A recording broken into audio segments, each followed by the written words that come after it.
मित्रांनो, असं कधी झालंय का? जेव्हा लोकांना तुमची गरज पडते तेव्हाच तुमची आठवण काढतात आणि काम झालं की पुन्हा गायब. आणि मग मनात एक वेदना येते, यार मी गरजेपुरताच आहे का? मित्रांनो, एक सत्य सांगतो, जग वाईट नाहीये, पण जग व्यवहाराने चालतं. होय, बहुतेक लोक नात्यापेक्षा गरजावर जोडलेले असतात. जिथे फायदा आहे तिथं संपर्क, जिथे उपयोग आहे तिथं नातं. पण खरी गोष्ट माहित आहे का? समस्या लोकांमध्ये नाही, समस्या आपण स्वतःला कसं सादर करतो यामध्ये आहे. लोकांना तुमची गरज तेव्हाच का पडते? त्याचे काही कारण आहेत. पहिले कारण, तुम्ही नेहमी उपलब्ध असतात.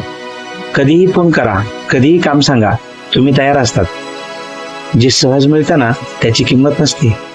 दुसरं कारण, तुम्ही तुमचं आयुष्य, तुमचं ध्येय, तुमची प्रगती हे सगळं बाजूला ठेवून दुसऱ्यासाठी धावता. तिसरं कारण, तुम्ही तो लोकांना हक्क दिलाय वेळोवेळी उपलब्ध राहायला, आणि हक्क बनल्यावर कृतज्ञता संपते. मग आता आपला प्रश्न असेल की मग काय करायचं? तर हो, आपली स्वतःची किंमत वाढवण्यासाठी स्वतःला प्राधान्य द्या.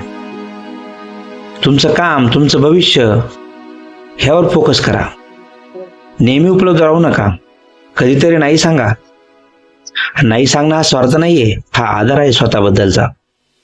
तुमचं ज्ञान वाढवा, आपलं कौशल्य वाढवा, आपलं व्यक्तिमत्व मजबूत करा. जगाचा नियम आहे, ज्याची किंमत जास्त त्याला लोक गरजेपुरते नाही तर त्याला आदराने आठवतात. कोणाला दुखू नका, पण स्वतःला इतकं घडवा की लोक तुम्हाला व्यक्तिमत्वासाठी शोधतील.